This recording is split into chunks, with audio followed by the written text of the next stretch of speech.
오늘도 하나님의 은혜가 넘치기를 주님의 이름으로 축원합니다. 오늘은 우리를 흔들고 있는 온갖 음모들을 좀 다루고자 합니다. 지금 전 세계적으로 보면 종교의 숫자가 셀 수도 없이 많습니다. 그 중에 기독교만큼 집요하게 반대하고 업무를 받은 종교는 없습니다. 어찌 보면 당연하다고 할 수 있는 것이 기독교는 죽은 종교가 아니라 살아있는 신을 믿는 살아있는 종교이기 때문입니다. 세상은 죽은 신을 믿는 종교는 문제 삼지 않습니다. 문제 삼아봐야 아무 의미도 없습니다. 그러나 기독교가 믿는 하나님은 실제로 살아계시고 세상 만물의 주인이시지만 그것을 인정하지 않으려고 합니다.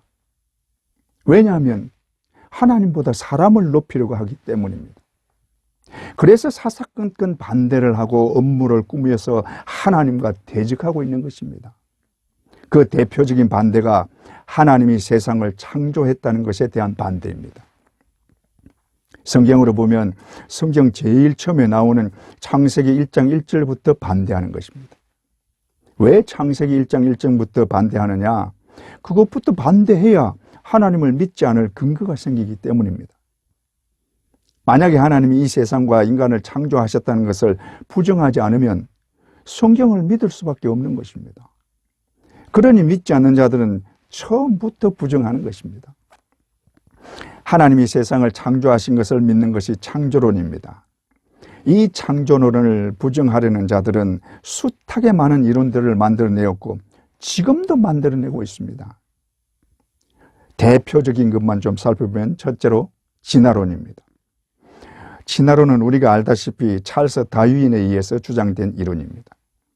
다윈은 1859년 11월 24일 종의 기원의 대화열을 발표하면서 진화론을 주장합니다.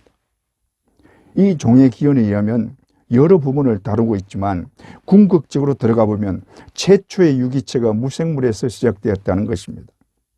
이 유기체가 점점 정식하면서 여러 종류의 생물들로 변하였고 이 지상에 존재하는 모든 형태의 동식물을 산출하였다는 것입니다. 이 모든 것이 창조주의 개입 없이 자연적으로 이루어졌다고 주장합니다.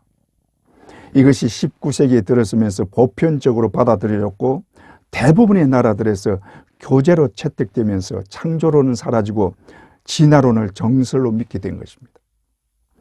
그러나 이 진화론의 문제점이 끊임없이 제기되면서 현재는 진화론자들도 진화론을 믿을 수 없는 이론으로 취급하고 있습니다. 천문학자인 로버트 자스트로는 이렇게 말합니다. 지금까지 자연이 무생물에서 생물을 창조한 실험을 재현하는 데 성공한 과학자는 아무도 없다. 과학자들은 그 일이 어떻게 일어났는지 모르고 있다고 말합니다. 또 진화론주의자인 로렌 아이슬리는 과학은 현재까지 장기간의 노력으로도 그 발생을 증명하지 못한 것이 먼 과거에는 실제로 발생하였으리라고 가정할 수밖에 없다는 것이 난처한 입장이다라고 솔직하게 말합니다. 한마디로 진화론은 어떤 증명에 의한 것이 아닌 가정에 근거한 이론이라는 말입니다. 더욱이 무생물이 유기체가 되었다는데 그 무생물은 어떻게 존재하게 된 것인지도 모르고 있습니다. 그런데 정작 진화론자들도 회의적으로 보는 것을 기독교인들이 믿고 있다는 것입니다.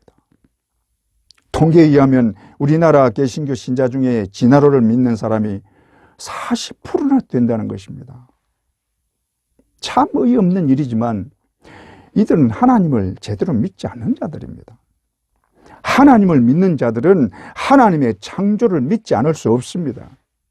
하나님을 믿으면 그의 말씀을 믿는 것은 당연한 것입니다. 그 말씀 중에 가장 먼저 하신 말씀이 태초에 하나님이 천지를 창조하시니라입니다. 뿐만 아니라 믿는 자는 하나님의 살아계심을 실제로 체험하고 실제로 느끼고 있습니다. 그러므로 그렇지 않은 이 세상을 하나님이 창조하신 것을 믿는 자요, 특히 나를 하나님이 창조하신 것을 확실히 믿는 자입니다. 여러분 믿습니까? 둘째로 빅뱅 이론입니다. 빅뱅은 우주의 생성이 대폭발에 의해서 이루어졌다는 것입니다. 빅뱅 이론은 빅뱅 이전에 조그마한 점에 엄청난 에너지가 응축되어 있다가 대폭발을 일으켰다는 것입니다.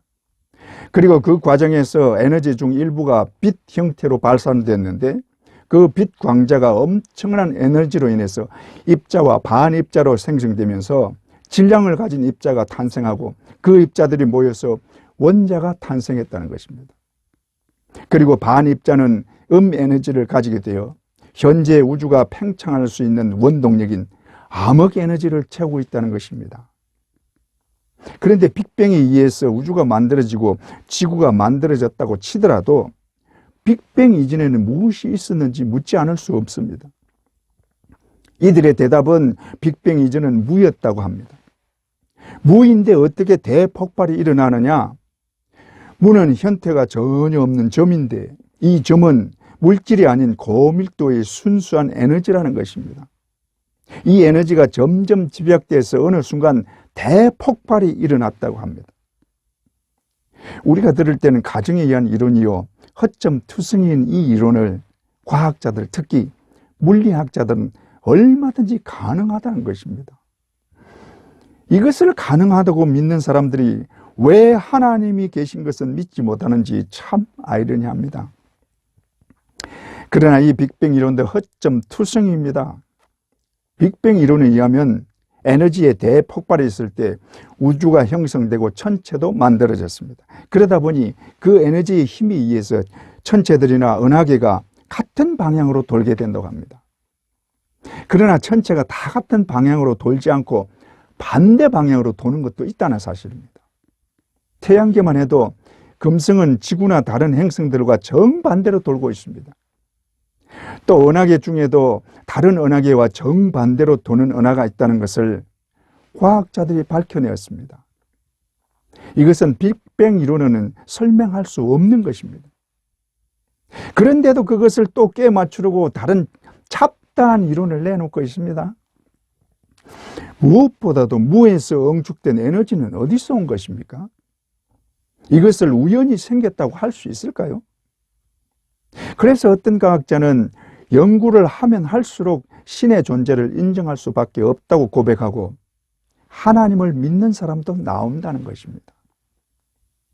여러분, 인공지능을 가진 로봇도 인간의 최고의 기술과 노력으로 만들어내는 것이지 우연히 어디서 생겨나는 것이 아닙니다. 하물며 완벽한 걸작인 인간이나 그 복잡한 두뇌가 어떻게 우연히 만들어질 수 있고 극히 단순한 유기체에서 생겨날 수 있는 것입니까? 이 우주나 세상 모든 만물이나 완벽한 걸작인 인간은 오직 전능하신 하나님이 창조하시고 만드신 것입니다. 믿습니까? 그러므로 인간들이 아무리 이론들을 내어놓으면서 하나님의 존재를 부정하려고 해도 과학이 발달하면 할수록 하나님의 존재만 더 부각시키는 일이 되는 것입니다. 그럼에도 불구하고 이들이 왜 그러느냐? 하나님을 믿지 않고 거부하기 위한 것입니다. 예나 지금이나 인간들은 끊임없이 하나님을 거부하고 대적하고 있습니다. 그러나 아무리 하나님이 없다고 하고 하나님을 거부해도 이 세상 만물과 온 우주가 그리고 우리 인간이 하나님이 존재하심을 나타내고 있고 하나님이 살아계시고 역사하심을 말하고 있는 것입니다. 믿습니까? 그러므로 이런 것들을 믿고 속지 말아야 합니다. 우리 모두 영원히 살아계시고 역사하시는 우리의 창조주 하나님을 진실로 믿고 영광 돌리기를 주님의 이름으로 축원합니다. 그 다음으로 생각할 것은 예수 그리스도에 대한 음모입니다. 예수에 대한 음모는 지금도 끊임없이 계속되고 있습니다. 구체적으로 좀 살펴보면 첫째로 탄생에 대한 음모입니다. 탄생에 대한 음모론자들은 동정녀 탄생을 부인합니다. 부인하는 정도가 아니라 동정녀 탄생은 있을 수 없는 일이라고 합니다. 어떻게 남자가 없이 여자 혼자 아들을 낳을 수 있느냐 하는 것입니다. 그리고는 마리아가 불륜을 저질렀다는 것입니다. 초대교회 시대에는 유대인들이 동정녀 탄생을 반대했습니다. 그 가운데 예수의 신성 자체를 부인하는 에비온파에서는 조직적으로 반대 움직임을 보였습니다. 그 이후에도 이런 주장들은 계속되었고 현대에 와서는 자유주의 신학에서 그렇게 말하고 있습니다. 이들은 이사야 7장 14절의 말씀을 가지고 다르게 해석할 수 있다는 것입니다. 이사야 7장 14절, 그러므로 주께서 친히 한 표적으로 너희에게 주실 것이라. 보라, 처녀가 잉태하여 아들을 낳을 것이요 그의 이름을 임마누엘이라 하리라. 이 말씀에서 처녀를 히브리어로 젊은 여자로 번역할 수 있다는 것입니다. 이것을 자유주의 사상을 드러내는 개역 성경과 새번역 성경에서 첨부하는 줄을 달고는 젊은 여자라고 첨부를 해놓은 것입니다. 젊은 여자는 처녀가 아닐 수 있다는 것입니다. 이들이 왜 그렇게 동정녀 탄생을 부인하려고 하느냐? 예수님의 신성을 부인하기 위해서 그런 것입니다. 다시 말하면 예수님도 원죄를 가지고 태어난 것을 주장하고 싶은 것입니다. 예수님이 원죄를 가지고 태어나는 것은 우리의 구세주가 될 수 없는 것입니다. 그래서 이들은 기독교가 잘못된 것을 믿고 있다고 주장하는 것입니다. 그런데 이들은 성경을 한 구절만 가지고 따지고 있지 다른 성경 말씀은 전혀 보고 있지 않습니다. 자기들이 주장하고자 하는 구절만 주장하고 있는 것입니다. 천사 가브리엘이 마리아를 찾아왔을 때 서로 나눈 대화를 보면 동정녀 탄생을 쉽게 알 수 있습니다. 누가복음 1장 31절, 보라, 네가 잉태하여 아들을 낳으리니 이름을 예수라 하라. 이 말은 가브리엘이 한 말입니다. 이 말에 대해서 마리아가 대답하기를 누가복음 1장 34절에 마리아가 천사에게 말하되 나는 남자를 알지 못하니 어찌 이 일이 있으리이까? 마리아는 분명히 말하기를 자신은 남자를 알지 못한다고 했습니다. 그런데도 동정녀 탄생이 아니라고 하면 마리아가 천사 앞에서 거짓말을 한 것이 되는 것입니다. 만약에 동정녀 탄생을 부인하고 싶다면 마리아의 이 말, 그것도 천사 앞에서 한 말이 거짓말이라는 것을 밝혀내야 합니다. 그러나 성경 어디에서도 그것을 밝혀낼 수 있는 것은 없습니다. 그러므로 이렇게 동정녀 탄생을 부정하는 것은 성경을 믿지 않기 위한 트집잡기에 불과한 것입니다. 여러분, 하나님이 인간을 창조하셨는데 무슨 일인들 못하시겠습니까? 하나님은 불가능이 없는 전능하신 분이십니다. 믿습니까? 그러므로 처녀가 임신하는 것을 있을 수 없는 일이라고 하는 것은 하나님을 전혀 믿지 않는 불신앙에서 나오는 것이요, 하나님이 누군지를 전혀 알지 못하는 무식한 자들인 것입니다. 우리는 하나님이 어떤 일도 할 수 있는 분임을 분명히 믿습니다. 우리는 예수님이 동정녀에게서 탄생하신 것을 확실히 믿으며 인간의 원죄나 어떤 죄도 없는 것을 믿습니다.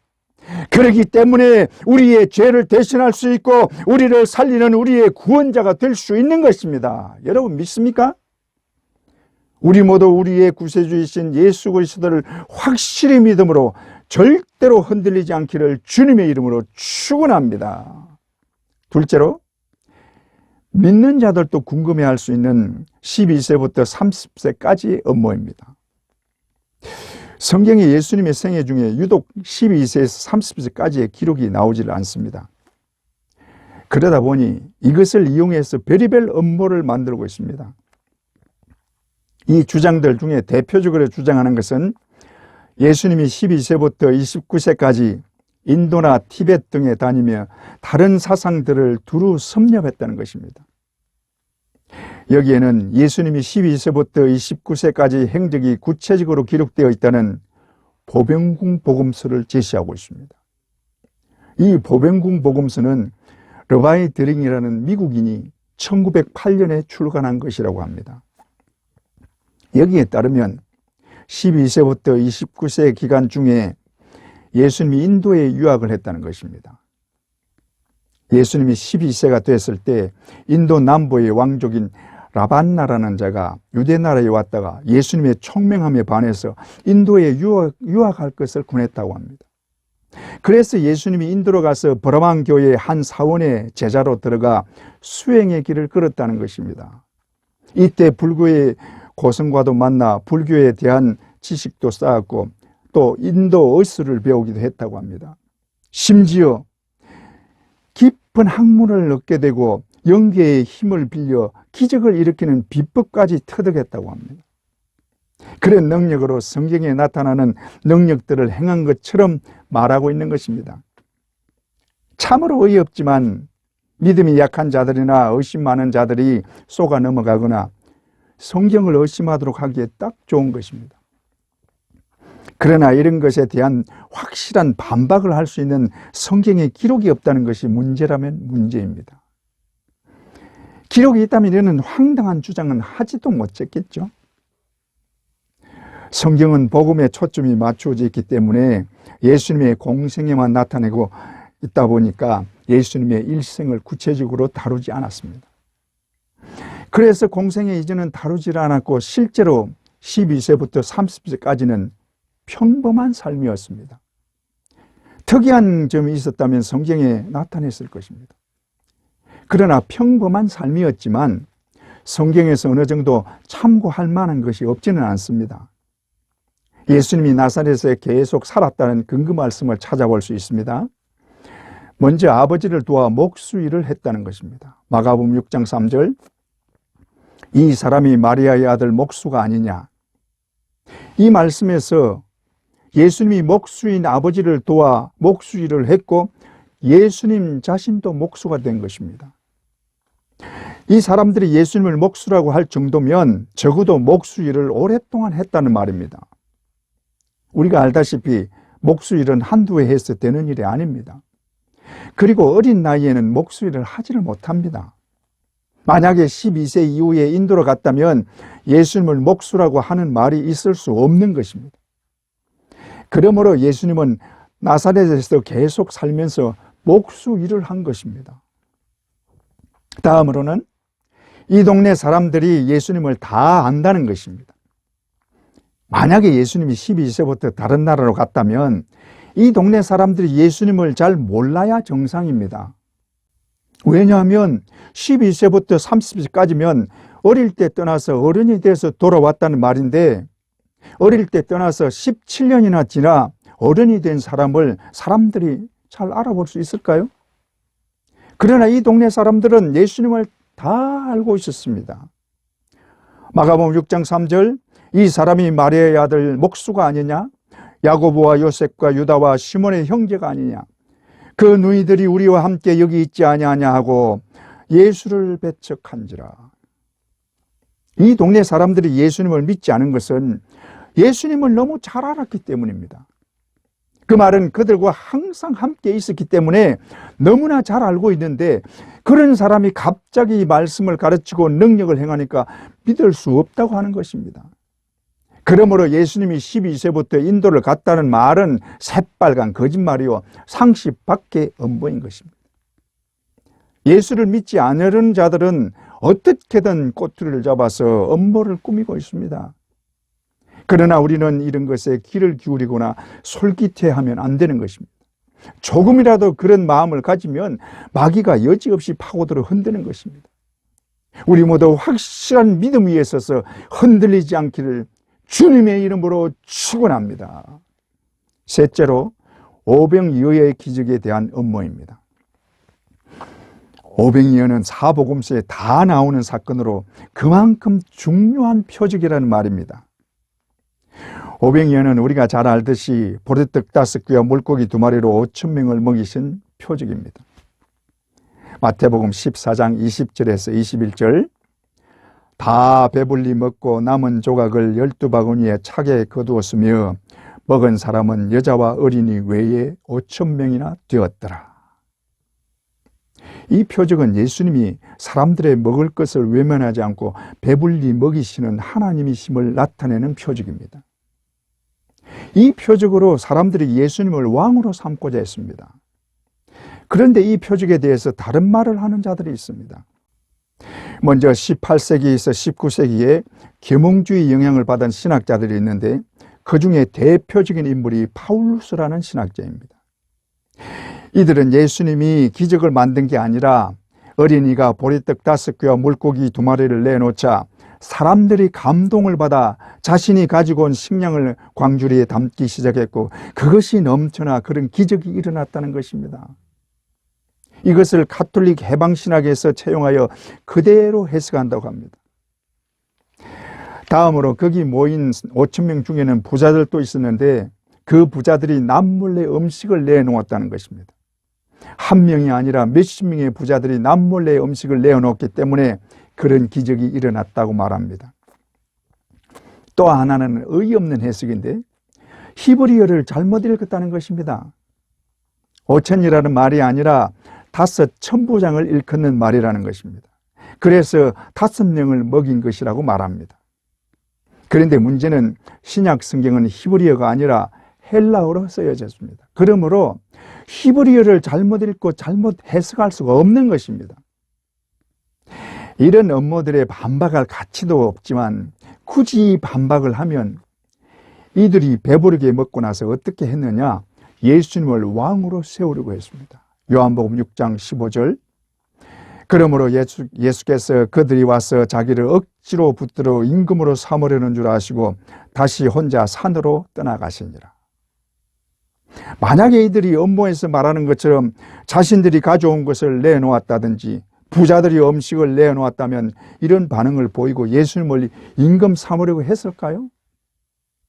이들이 그 표적으로 예수님을 어떻게 생각했는지 그 다음날 그들의 행동에서 잘 나타납니다. 이들은 다음날 예수님을 찾아서 떡 먹던 곳에 왔으나 그곳에 예수님이 계시지 않자 배를 나누어 타고 예수님을 찾아 건너편으로 건너갑니다. 요한복음 6장 23절에서 25절. 배들이 주께서 축사하신 후 여럿이 떡 먹던 그곳에 가까이 왔더라. 무리가 거기에 예수도 안 계시고 제자들도 없음을 보고 곧 배들을 타고 예수를 찾으러 가버나움으로 가서 바다 건너편에서 만나 랍비요 언제 여기 오셨나이까 하니. 이들은 예수님을 그 전보다 더 적극적으로 쫓았습니다. 만약에 이들이 실제로 예수님의 표적을 보지 않았다면 이런 행동을 할 이유가 전혀 없는 것입니다. 예수님이 오병이의 표적을 나타내신 것은 만물을 주관하시고 무에서 유를 창조하시는 참 하나님이라는 것을 실제로 나타내신 것입니다. 예수님은 자기 앞에 모인 수많은 자들을 다 배불리 먹였습니다. 그 5,000명 중에는 예수님을 믿고 따르는 자도 많지만 책 잡으려는 자들도 있었습니다. 그러나 예수님은 그것을 따지지 않고 다 먹게 했습니다. 예수님은 그 앞에 나오는 자들에게는 다 같은 은혜를 베풀어 주십니다. 믿음이 큰 자든 적은 자든 상관하지 않았습니다. 부자든 가난한 자든 병든 자든 죄인이든 전혀 문제 삼지 않았습니다. 그 앞에 나오는 자는 누구에게나 같은 은혜를 베풀어 주셨습니다. 그 은혜를 우리에게도 똑같이 베풀어 주시는 줄 믿습니다. 주님은 배고픈 자를 먹이십니다. 아픈 자를 고쳐주십니다. 약한 자를 강하게 하십니다. 넘어진 자를 세워주십니다. 이 주님을 진실로 믿고 의지합시다. 우리 모두 주님 앞에 더 가까이 나감으로 충만한 은혜 받게 되기를 주님의 이름으로 축원합니다. 넷째로 결혼에 대한 음모입니다. 이것은 신승에 대한 부정입니다. 예수의 신승에 대한 부정은 초대교회부터 있었습니다. 대표적으로 신승을 부정한 것이 영지주의인 것입니다. 영지주의는 이미 사도들에 의해서 이단으로 취급되어졌습니다. 이 영지주의 사상은 우리의 구원이 예수를 믿음으로 이루어지는 것이 아니라 지식을 통해서 깨달음을 얻을 때 이루어지는 것이라고 합니다.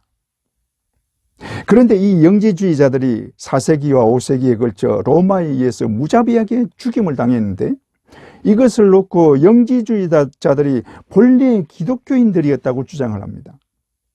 이 주장은 영국의 프락과 캔디라는 종교학자들이 주장한 것입니다. 그런데 이들은 예수를 신화적 존재로 실제 인물이 아니며 십자가에 못 박힌 것도 예수가 아니라 이교도였다는 것입니다. 이들의 주장은 3, 4세기에 나타난 영지주의 문서에 근거하고 있는데 이 영지주의 문서는 성경의 복음서들보다 훨씬 뒤에 작성된 것입니다. 그런데 이 영지주의 문서를 근거로 다빈치 코드가 만들어졌습니다. 예수의 결혼설은 다빈치 코드에서 주장한 것인데, 다빈치 코드는 미국의 댄 브라운이 쓴 소설입니다. 다빈치 코드는 영지주의 문서인 나그 한마디라는 문서를 근거하고 있습니다. 그 내용을 보면 예수는 십자가에 못 박혀 죽은 것이 아니라 막달라 마리아와 결혼하여 프랑스로 망명하였으며 프랑스의 예수의 후손이 비밀리에 살고 있다는 것입니다. 이 내용은 프랑스인인 피에르 프랑타르라는 자가 쓴 책을 근거로 하고 있습니다. 이 프랑타르는 사기죄로 감옥에 있었던 사람입니다. 그러므로 다빈치 코드는 영지주의 문서인 나그 한마디와 사기꾼의 소설을 근거로 나온 것입니다. 그런데 이 다빈치 코드가 발표되자 미국에서 32주 동안이나 베스트셀러가 되었다고 합니다. 그런데 최근 들어 하버드 신학부의 캐럴 킹이라는 교수가 4세기의 이집트 곱트로 만들어진 파피루스 조각을 발견하고 그것을 공개했는데 이것이 예수님이 쓴 것이라고 주장합니다. 그 파피루스에 나의 아내라는 말이 나오는데 이것을 근거로 예수에게 부인이 있었다고 주장하는 것입니다.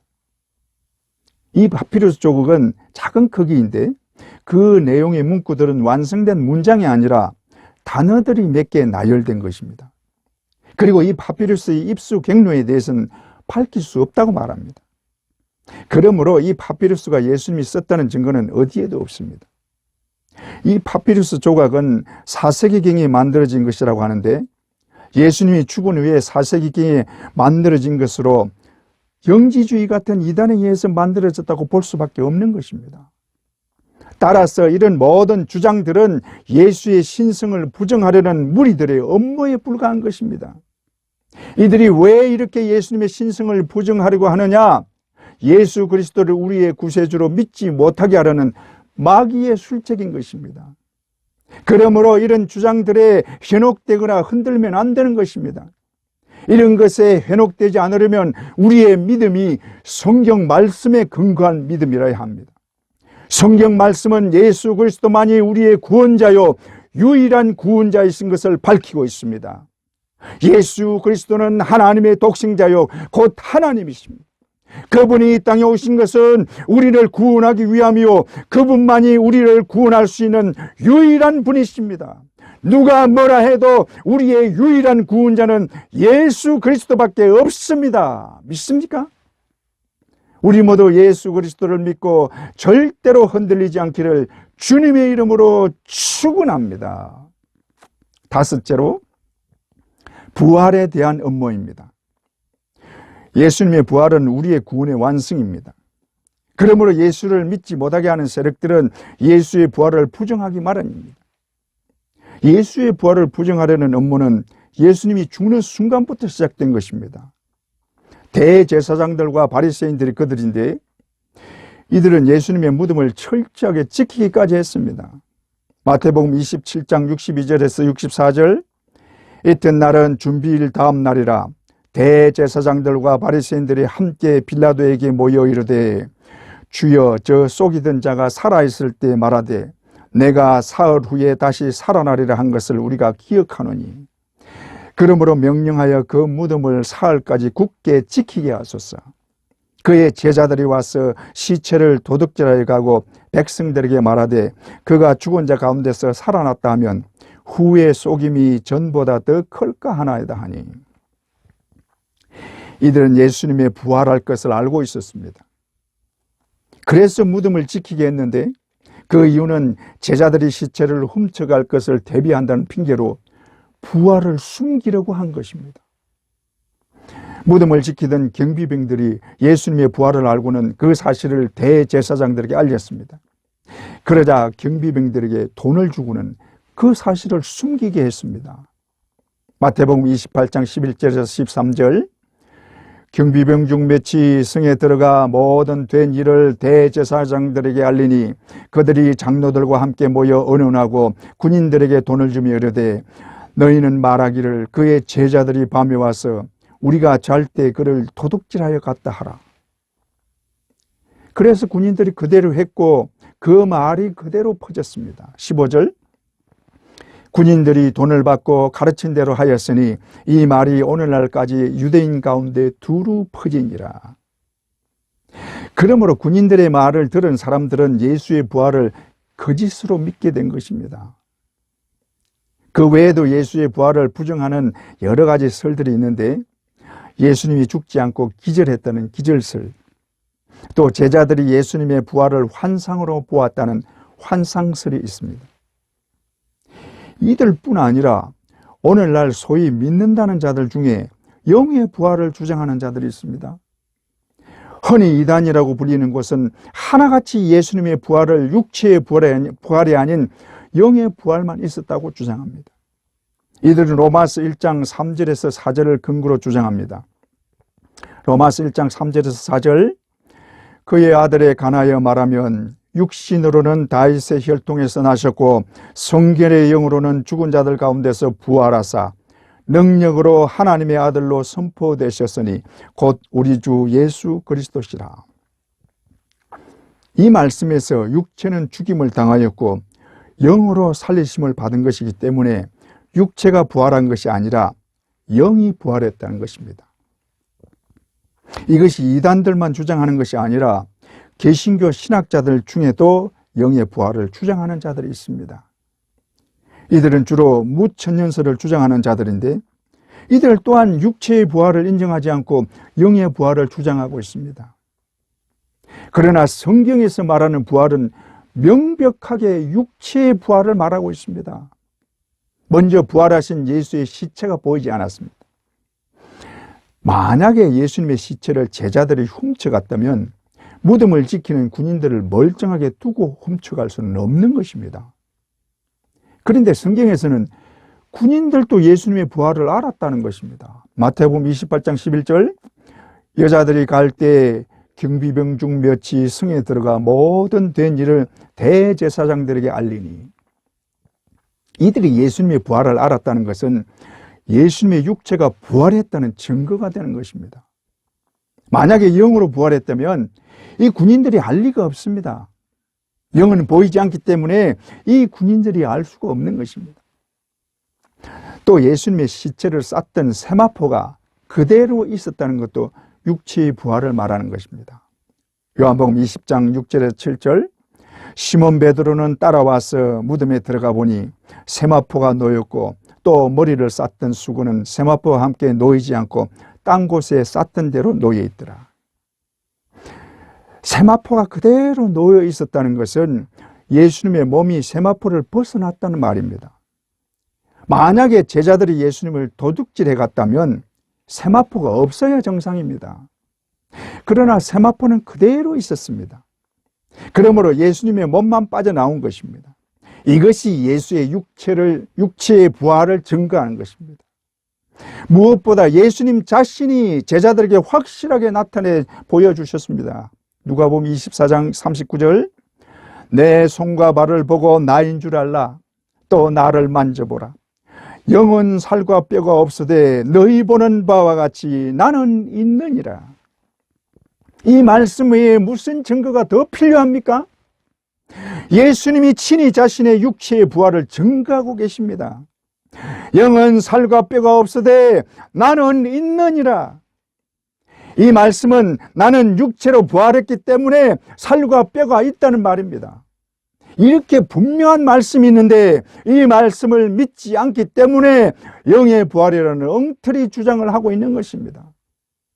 그러므로 예수님의 부활에 대해서 다른 말을 하는 자들은 예수 그리스도를 믿지 않는 자들이요, 하나님께 속한 자들이 아니라 마귀에게 속한 자들인 것입니다. 그러므로 이 모든 음모들은 성경 말씀이 사실인 것과 예수 그리스도가 우리의 구원자이심을 확실하게 나타내 보여주는 것입니다. 만약에 사실이 아니라면 예수님에 대해서 이렇게 음모를 제기할 필요가 없는 것입니다. 어차피 사실이 아닌데 음모를 할 필요가 없잖아요. 그러므로 이 모든 음모의 배후에는 사탄이 있다는 것입니다. 마귀는 끊임없이 우리의 구원을 방해합니다. 마지막 때가 될수록 이 방해는 더 심해지고 더 교묘해질 것입니다. 갈수록 거짓 선지자들이 많이 나와서 말씀을 왜곡하고 다른 복음을 전하며 잘못된 해석으로 믿는 자들의 믿음을 흔들리게 할 것입니다. 그러므로 우리는 성경 말씀에 굳게 서야 합니다. 성경 말씀은 하나님의 약속의 말씀입니다. 그 말씀에 예수 믿는 자는 다 구원받는다고 약속하십니다. 하나님은 우리의 죄를 사하시고 우리를 구원하기 위해 그의 아들을 이 땅에 보내서 우리 죄를 대신해서 십자가에 죽게 하셨습니다. 그리고 이 예수를 믿는 자는 어떤 자라도 다 죄 사함 받고 구원받게 하셨습니다. 뿐만 아니라 이 예수를 믿는 자에게는 구원뿐 아니라 하나님의 아들이 되게 하셔서 천국을 소유하게 하시고 천국의 모든 영광을 누리게 하셨습니다. 그러므로 우리가 믿어야 할 분은 예수밖에 없습니다. 예수는 우리의 유일한 구원자이십니다. 여러분 믿습니까? 우리 모두 말씀 위에 굳게 서서 어떤 미혹에도 흔들리지 말고 끝까지 예수 그리스도와 함께 승리하시기를 주님의 이름으로 축원합니다.